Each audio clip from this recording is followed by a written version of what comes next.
Hi, everyone, and welcome back to another episode of Behind the Sold Sign podcast with your hosts, Justin Saunier and my colleague, Sheila Kirkpatrick. And today we've got a fun little topic. We are going to talk about things that will kill the deal. Eek. So items within the transaction process that can go a little weary and derail. Yeah, and things that you don't think about until they happen. And then when they do, panic sets in. And again, it's just about making sure you're always working with professionals to keep things aligned, keep things together. And sometimes things are out of our control, but story time can be fun. Yeah. So, number one, I remember a transaction. This would have been, I think, about a year ago. I had clients that were looking to purchase a property. We had an accepted offer. We were fulfilling the contingencies or trying to. And when it came to that water test, the company went out, tested the well, and the result came back failed. So, can I ask you one question first? Yeah, absolutely. Water test. Did your clients take the test? No. Or did the water company? The water company. Okay. I asked that question just because I think it's so important to always have the water testing company. And that's what I love about Aztec Lab is that they come out and will take the sample for us. 1,000%. So it's an unbiased water sample. Yeah. And it was Grant who took the water test. So great. Yeah. And then the result came back failed, which is fine because there is a solution. Happens. Yes. It happens. So we had two options. The vendor could either install a UV light, which is about $1,300. Yeah. Or they could proceed with the cost-efficient method, which is just shocking the well. Yeah. So getting all of the coliform, E. coli, all of the bacteria out of the well so we have appropriate drinking water. Yeah. So the vendors decided that they were not going to have Aztec come in and shock the well. This was something that they were going to just kind of take on by themselves because they wanted to save money and they thought it would be faster and more efficient if they just took it into their own hands. Let me guess. Google Kings and Queens. You're right. Oh. Right, because everything's easy and researchable. So why not just dump a bottle of Javex down your well and hope for the best? Okay. Well, what had happened was the well was shocked. And obviously, after you shock a well, you have to flush the line. So you now have to get all of that chlorine or Javex out of the well so you can start to get that clean water again. Well, the vendor ran the well dry.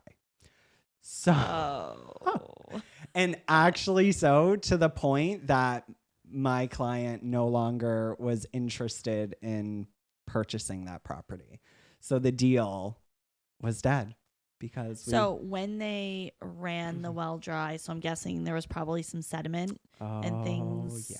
Yeah. Okay. The tub was like filling up with mud. Oh. Yeah.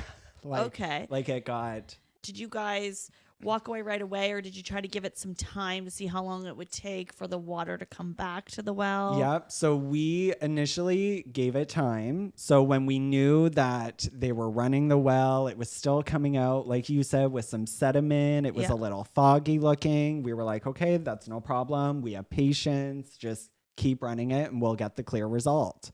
Well, as they kept running it, that's when it just went a little too far.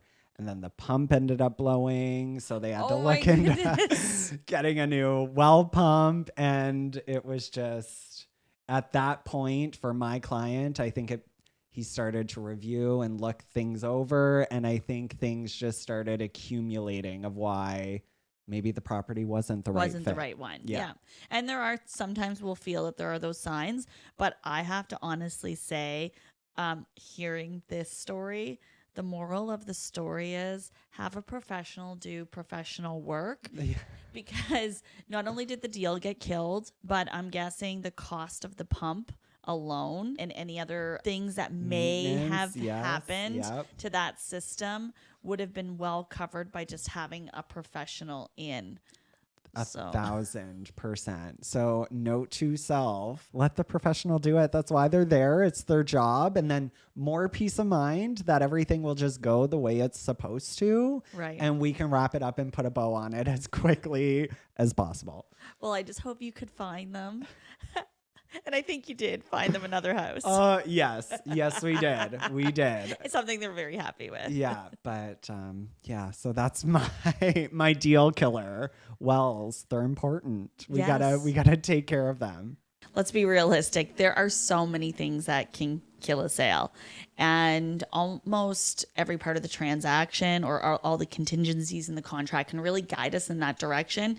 So making sure that we have the right professionals in around, which is where my story will take us, is more about the financing of a sale. And it's always so important to make sure that you have a pre-approval, not a pre-qualification, but a pre-approval. This particular client, they were looking online. They reached out to a company that they found on Facebook. And I know, right?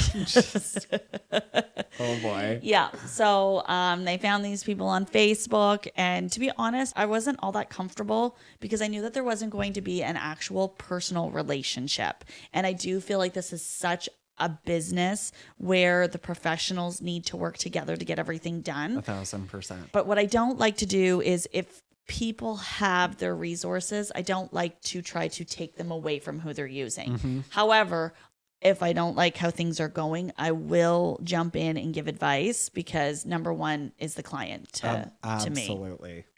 So he got back to me and said, I don't have a pre-approval. He said he pre-qualified me. I said, okay, well, you're going to call him back and you're going to get a pre-approval. He said, yeah, he doesn't really want to do that right now. And I said, well, why do you think he wouldn't want to do that right now? I'd say he's not serious about you being a client if he can't take the time to get you pre-approved, because the difference between pre-qualification is someone running your numbers themselves versus someone who's actually going to do a credit check on you. So that's why you want the pre-approval versus a pre-qualification. Mm-hmm. He did get that done. I did get the letter the next day. So he ended up getting pre-approved. And again, even with a pre-approval, there's no guarantees. But here I am off running. We write an offer on the home and we get it accepted. So wonderful. First shot at it, first offer on the house, get it accepted. We're rocking and rolling. And of course, I have my to-do list for my clients like I always do. I'm getting everything off to the banker. It's a Friday afternoon and I'm making sure he has it also. I'm hoping he'll submit on the weekend, because that's one of the things I like about brokers is that they're working on the weekends. Mm-hmm. So anyways, send it all off and expecting I would hear something midweek. He did confirm receipt of everything and told me he expected to hear back on Wednesday.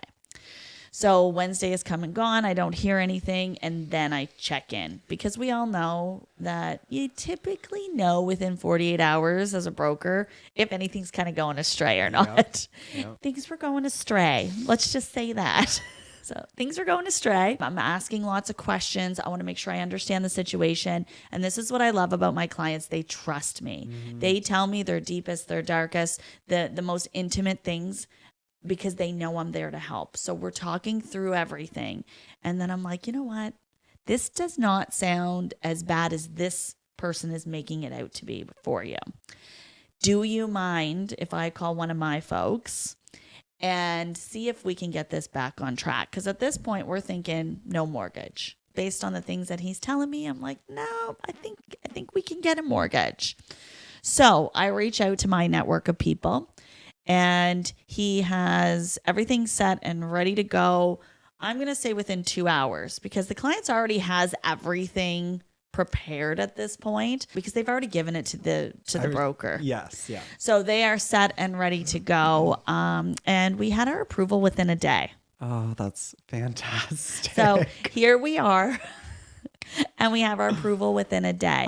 Now, mind you, we were off track a little bit because of the other days, but well within the time frames that we need, because it's so important to work with. And you're going to say something, so I want to hear what it was. I was just going to say, it's so awesome that obviously things didn't go according to plan with the first one, Yep. but the second one came in and got you that financing letter so quickly that you were still able to meet your contingency date Yes. without an extension. But that's one of the things, and I know you do this too. We have our to-do list. We let our clients know, okay, these are all the things that you need to do, when you need to do them, who is going to help you get those things done.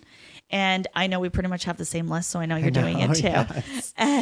And then we're always telling our clients, okay, everything is due on this date, but we want to make sure that we have everything done at least 2 days in advance of that, so that if we run into any hiccups, that we can get that done. Mm-hmm. So although things can become stressful and things can go awry, and sometimes there are deal killers that are going to be beyond our control, but I really don't feel that your story was beyond the control of a professional. Right. It was just a poor decision that was made. That was made by the homeowner. Yeah. And in this particular case, if this buyer didn't get a second opinion on his situation, he would have thought that he was not able to get approved, and we would have been back not just to the drawing board, there would have been no home for him. So here we are, we have this done, he's happy, he's in his house, but he would have been thinking that he wasn't able to do that. Yeah, that's so awesome and good to hear. And I know I've had clients in similar situations with a similar result as well. It is crucial to have a trusted advisor for your client. And we're involved with every part of the process. Right. And it is for that reason. Yes. We do this every day. We know what the process looks like. No, we're not a mortgage broker, but we know what we need from them, and we know the typical turnaround time. And we're lucky because there's not just one good mortgage broker in the area. There are a number of good mortgage brokers. Absolutely. And so everyone's situations are different, and we're never going to steer anyone away from where they're happy. Right. But we do have our resources all the time in many different aspects of the contract to help people get back on track if it's possible. Absolutely. Yeah. Yeah. Chronicles of Real Estate. Yes, there's always a story. There's always a story. Well, thanks for tuning in for another episode of Behind the Sold Sign with Yes. your hosts, Justin Saunier. and Sheila Kirkpatrick. So subscribe, share our content, and keep reaching out to us. Let us know what it is that you want to hear about, because we want to give it to you. Absolutely. Thanks so much. Bye.